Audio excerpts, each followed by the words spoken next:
అపోస్తలుడైన పౌలు రోమాపత్రిక రాస్తూ ఒక ధైర్యంతో కూడిన మాటను చెప్తా ఉన్నాడు. దేవుడు మన పక్షమునుండగా మనకు విరోధి ఎవరు? దేవుడు మన పక్షమునుండగా మనకు విరోధి. If God is for us, who can be against us? దేవుడు మన పక్షాన ఉన్నప్పుడు, మనతో ఉన్నప్పుడు మనకి విరోధి ఎవరు? క్వశ్చన్కి మీరే ఆన్సర్ చేయాలి. విరోధి ఎవరు? ఎవరుండరు. దేవుడు మన పక్షాన ఉన్నప్పుడు మన విరోధులను కూడా ఆయన మిత్రులుగా మార్చేటువంటి దేవుడు. నీకు విరోధంగా రూపించబడిన ఆయుధం వర్ధిల్లదు. యెషయా గ్రంథం 54:7 ఆ యెషయా గ్రంథము 15:17 నీకు విరోధముగా రూపించబడిన ఆయుధం వర్ధిల్లదు అన్నాడు. No weapon formed against you shall prosper. నీకు విరోధముగా ఒకవేళ సాతానుడు నీ జీవితంలో అనారోగ్యాన్ని ఒక ఆయుధంగా నీ మీద ప్రయోగిస్తున్నట్లయితే అది నిలబడదు. ఒకవేళ నీ మీద పిటిషన్స్ వేయబడుతుంటే అది నిలవదు. నీ జీవితంలో సాతానుడు అపవాది శక్తులను, దురాత్మ శక్తులను నీ మీద ప్రయోగిస్తున్న అవి నిలబడవు. అమెరికా దేశంలో అద్భుతమైన పరిచయం చేస్తున్నటువంటి దైవజనుడు ఉన్నాడు. ఆయన ఆఫ్రికాలో ఎక్కువగా దేవుని స్వార్థను ప్రకటించేటువంటి వాడు. ఎంత అద్భుతంగా ప్రకటించేవాడంటే అనేక మంది దురాత్మ శక్తితో పీడించబడుతున్నటువంటి వాడు విడుదల పొందేటువంటి వారు. ఆఫ్రికా దేశం అనేక క్రూసైడ్స్ ఆయన నిర్వహించారు. ఒక సందర్భంలో ఆయన ఇలాగే వాక్యాన్ని అందిస్తున్నప్పుడు కొంతమంది ఆ వాక్యాన్ని, ఆయన పరిచర్ను పాడు చేయాలని ఆయనకు విరోధంగా మాంత్రిక శక్తులను, అపవాది శక్తులను, చేతబడి శక్తులను ఆయన మీద ప్రయోగించడం మొదలుపెట్టారట. దేవుని సేవకుడి మీద ఎలాగైనా సరే ఆయన కృంగిపోవాలి, ఎలాగైనా సరే ఆరోగ్యం చెడిపోవాలి, ఆయన మరణించాలనే ఉద్దేశంతో మాంత్రిక శక్తులు నమ్మేటువంటి వారు, తాత్విక శక్తులు, చేతబడి శక్తులు నమ్మేటువంటి కొంతమంది ఆ మీటింగ్ ప్రక్కనే ఒక చిన్న సెటప్ వేసుకుని ఆ దయ్యాలని లేకపోతే ఆ మాంత్రిక శక్తుల్ని దేవుని సేవకుడిని ప్రయోగిస్తున్నారట. ఎప్పుడైతే దేవుని సేవకుడు యేసయ్య నామం ఎప్పుడైతే ప్రొనౌన్స్ చేస్తున్నాడో, యేసయ్య నామాన్ని ఎప్పుడైతే ప్రకటిస్తున్నాడో, in the name of Jesus అని ఎప్పుడైతే ప్రకటిస్తున్నాడో, ఆ దయ్యాలు ఎవరైతే ప్రయోగిస్తున్నారో వారు ఒక 4-5 అడుగులు ఎగిరి కింద పడుతూ ఉండేటువంటి వారట. ఆశ్చర్యం అనిపించేది. ఏంటి ఆ నామాన్ని పలుకుతున్నప్పుడు మాలో ఇటువంటి ప్రతిఘటన వస్తుంది ఏంటి? ఆయనకి మీదకి ఎన్ని అయితే మాంత్రిక శక్తులు ప్రయోగిస్తున్నామో అవి రిటర్న్ అవుతున్నాయి. నిజంగా ఆయన ఆరాధిస్తున్నటువంటి దేవుడు చాలా గొప్పవాడు. ఆ యేసు నామం చాలా శక్తివంతమైనది అని ఆ మాంత్రిక శక్తులు ప్రయోగించేటువంటి వారు దేవుని సేవకుడి దగ్గరికి వచ్చి ఆయన పాదాల మీద సాష్టాంగపడి, అయ్యా మీరు పూజిస్తున్నటువంటి దేవుడు గొప్పవాడు, మీరు ఆరాధిస్తున్న దేవుడు అన్ని మాంత్రిక శక్తుల కంటే, దయ్యపు శక్తుల కంటే గొప్పవాడు అని వారు ప్రభువుకి వారి జీవితాన్ని సమర్పించారట. ఎందుకు మాట చెప్పానంటే, ఈ ప్రపంచంలో యేసయ్య నామం శక్తివంతమైనటువంటి నామం, యేసయ్య నామం ప్రభావవంతమైనటువంటి నామం. యేసయ్య నామంలో శక్తి ఉంది, యేసయ్య నామంలో విడుదల ఉంది, యేసయ్య నామంలో స్వస్థత ఉంది, యేసయ్య నామంలో ఆదరణ ఉంది, యేసయ్య నామంలో అభిషేకం ఉంది, యేసయ్య నామంలో ఆశీర్వాదం ఉంది. ఆ నామాన్ని మనం ఎప్పుడైతే విశ్వాసంతో ఉచ్చరిస్తామో అద్భుతాలు మన జీవితంలో పొందుకుంటాం. ఎస్తేరు గ్రంథంలో ఎస్తేరు గురించి మనకు తెలుసు. తన పినతండ్రి అయినటువంటి మొర్దెకై, వారిద్దరి మీదకి ఒక దుష్ట స్వభావం కలిగినటువంటి హామాను ఎస్తేర్ని ఎలాగైనా గద్దె దిగ్గించాలా, వీళ్ళేంటి రాణి అయిపోవటం, ఎస్తేరేంటి రాణి అయిపోవటం అని చెప్పి క్రోధంతో, అసూయతో హామాను మొర్దెకై మీద పన్నాగాని పన్నాడు. మొర్దెకైని ఎలాగన్నా చంపాలి, ఉరికమ్మ ఎక్కించాలని 50 మూరల ఉరికమ్మాన్ని త్రవ్వాడు.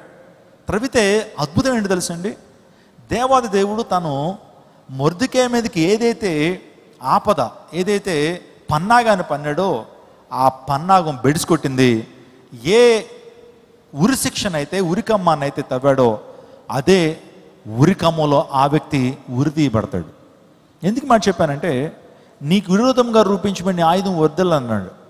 ఎవడు తీసుకున్న గోతులో వాడే పడతాడు. ఎప్పుడు పడతాడు తెలుసండి, నీవు నీ జీవితాన్ని ప్రభుకు సమర్పించినప్పుడు, ప్రభు కొరకు నువ్వు జీవించినప్పుడు. మొర్దెకై భక్తిహీనుడిగా ఉంటే అద్భుతం జరిగి ఉండేటువంటిది కాదు. మొర్దెకై దేవుని భయభక్తులు కలిగి లేకపోయినట్లయితే అద్భుతాన్ని పొందుకునేటువంటి వాడు కాదు. మొర్దెకై ఒక గొప్ప దేవుని ఆరాధకుడిగా కనపడుతుంటాడు. యూదుడు నిజంగా మొర్దెకై యూదుడు. నేను చాలా సందర్భాలు చెప్పాను, యూదులకి కొన్ని ప్రత్యేకమైన లక్షణాలు ఉంటాయని. ప్రతి యూదుడు కూడా సున్నతి చేయబడతాడు.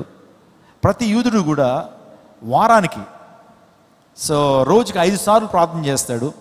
ప్రతి యూదుడు కూడా తన యొక్క సంపాదనలో దశమ భాగాన్ని నమ్మకంగా ప్రభువుకు చెల్లిస్తాడు. ఇంకో మాట చెప్పాలంటే ఉపవాసం, వారానికి 2 సార్లు ఉపవాసం ఉంటాడు యూదుడు. సో ఈ యొక్క మొర్దెకై కూడా యూదుడుగా ఉన్నాడు, దేవుని భక్తులు కలిగినటువంటి వాడు. అందుని బట్టి తన మీదకి రూపించబడిన ఏ ఆయుధం కూడా వర్ధిల్లబడలేదు. దేవుడు గొప్ప జయ జీవితాన్ని ఇచ్చాడు. అర్ధరాత్రి వేళ రాజుకి నిద్ర పట్టకుండా చేసి సమాచార గ్రంథాన్ని తెప్పించుకుని దాన్ని చదవటానికి దేవుడే ఆలోచన ఇచ్చాడు. ఆలోచన చేయండి, దేవుడు తగిన కాలం ముందు ఆయన స్పందించేటువంటి వాడు. ఆయన తగిన కాలం ముందు ప్రతిస్పందించేటువంటి వాడు. Is a climax hero. ఏసే ఎవరు? Is a climax hero. క్లైమాక్స్లో వస్తాడైనా, వచ్చి అద్భుతాన్ని తారుమారు చేసేస్తాడు. అప్పుడు వరకు పరిస్థితులన్నీ కూడా తారుమారుగానే ఉంటాయి. అప్పుడు వరకు పరిస్థితులన్నీ కూడా విషమంగానే ఉంటాయి. ఏంటి నా పరిస్థితి ఇలా అయిపోయింది అనుకుంటాం. ఏంటి నా పరిస్థితి ఇంత భయంకరంగా మారిపోయింది అనుకుంటాం. ఏంటి నా పరిస్థితి ఇలా అయిపోతుంది అనుకుంటాం. కానీ దేవుడు తగిన కాలం ముందు క్లైమాక్స్లో ఆయన మొత్తం సీన్ అంతా రివర్స్ అయిపోతుంది. స్తోత్రం చెప్పండి, హల్లెలూయా. దానికి గొప్ప ఉదాహరణ యోహాను సువార్త 2వ అధ్యాయంలో వివాహం జరుగుతుందండి. ఎంతో ఘనంగా వివాహం జరుగుతుంది. వచ్చిన ప్రతి ఒక్కరికి కూడా ద్రాక్షారసం ఇస్తున్నారు. ఎంతో ఆనందం ఉంది, సంతోషం ఉంది. ఆ సంతోషం అంతా కూడా ఆవిరైపోయింది ఆ పెళ్లి ప్రధానికి. ఎందుకంటే ద్రాక్షారసం అయిపోయింది. వచ్చినటువంటి వారికి ఇవ్వటానికి ఏమీ లేదు. పెండ్లికి వచ్చినటువంటి వారికి ద్రాక్షారసం అయిపోతే ముఖమంతా కూడా చాలా విచారంతో ఉంది. ఆ సందర్భంలో యేసు ప్రభు తల్లి దగ్గరికి ఆ పెళ్లి ప్రధాని వెళ్ళి, అయ్యమ్మా ఇది మా సమస్య, ప్రభుకి ఏమైనా చెప్తామనంటే ఆ ప్రభు తల్లి మరియా యేసు ప్రభు దగ్గరికి వెళ్ళి, అయ్యా ఇదయ్యా సమస్య, చాలా విచారంతో ఉన్నారు, ద్రాక్షారసం అయిపోయింది అని అన్నప్పుడు, అప్పుడు ప్రభు అంటాడు, నా సమయం ఇంకా రాలేదమ్మా అన్నాడు. My time is not at come. నా సమయం ఇంకా రాలేదన్నప్పుడు తల్లి ఇంకేం మాట్లాడలేదు, వెళ్ళిపోతుంది. కానీ కాసేపటికి ప్రభు తన సమయాన్ని గుర్తించి పరిచారకులను ఇలా రమ్మని పిలిచి పరిచారకులతో మాట చెప్తున్నాడు, ఆ రాతి బాణలను నీళ్లతో నింపండి అన్నాడు. ఆ రాతి బాణలను 6 రాతి బాణలు ఉన్నాయి, 6 రాతి బాణలను నీళ్లతో నింపండి అన్నాడు. నింపిన కాసేపటికి అంటున్నాడు, ఆ నీళ్లను పంచిపెట్టండి అన్నాడు. కాబట్టి ద్రాక్షారసానికి బదులుగా నీళ్ళు ఇస్తే గెస్ట్లు అంత ఈజీగా తీసుకోరు. మాకు నీళ్ళు ఇస్తావా, మా ఇంట్లో లేవని ఇక్కడికి వచ్చామనుకుంటావా, వచ్చి ఇలా అవమానిస్తారని రకరకాలుగా మాట్లాడతారు. కానీ ఆ నీళ్లను అంతిమ స్థితిలో, అంటే ఎండ్ స్టేజ్లో దేవుడు ద్రాక్షరసంగా మార్చేశాడు. వారు పోసినప్పుడు నీళ్లే, వారు ఆ నీళ్లను పంచిపెడుతున్నప్పుడు అవి నీళ్ళుగానే ఉన్నాయి. కానీ ఎప్పుడైతే వారు ఆ నోట్లోకి దాన్ని తీసుకుంటా ఉన్నారో అక్కడ దేవుడు ద్రాక్షరసంగా మార్చేశాడు. హల్లెలూయా. అందరికీ శుభవార్త. ప్రతి ఆదివారం 10,000 మంది ఒక చోట చేరి దేవుణ్ణి ఆరాధిస్తున్న జీవం గల దేవుని సంఘం. స్వస్థత, విడుదల, అభిషేకం పొందాలనుకుంటున్నారా? దురాత్మ శక్తుల నుంచి విడుదల కావాలా? ఆర్థిక ఇబ్బందుల నుంచి విడుదల కావాలా? సంతానలేమితో బాధపడుతున్నారా? కుటుంబ సంక్షేమం కొరకు ప్రత్యేక ప్రార్థనలు కోరుకుంటున్నారా? శాంతి లేక ఆత్మహత్య చేసుకోవాలనుకుంటున్నారా? నిజమైన ఖచ్చితమైన వాక్యం చేత బలపడాలని ఆశిస్తున్నట్టయితే రండి. క్రైస్ట్ టెంపుల్ మీ కొరకే.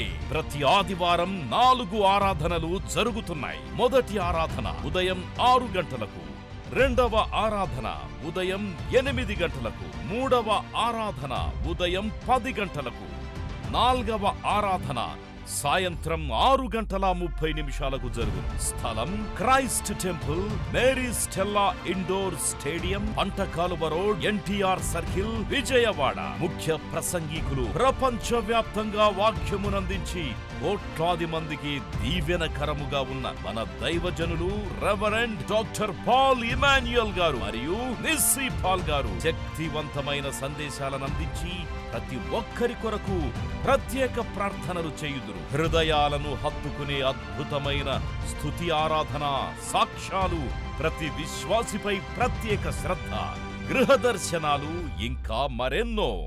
ప్రతి ఆరాధనలో 1000 మంది ప్రజలు పాల్గొంటూ ఆత్మీయముగా బలపడుచున్నారు. పాటలు, ఆరాధన, వర్తమానముల ద్వారా దేవుని ఆత్మీయ కార్యములు అనేకులు పొందుకుంటున్నారు. విజయవాడ చుట్టుపక్కల ప్రాంతాల నుంచే కాక వందల కిలోమీటర్ల దూరం నుంచి ప్రజలు వచ్చి ఆత్మీయ మేలులు పొందుచున్నారు. ప్రతి ఆదివారం హోలీ కమ్యూనియన్ సర్వీస్. దూర ప్రాంతము నుండి వచ్చు వారికి ప్రేమ విందు కలదు. కుటుంబాలతో రండి. దేవుడిచ్చే గొప్ప రక్షణ, స్వస్థత, అభిషేకాన్ని పొందుకొనండి.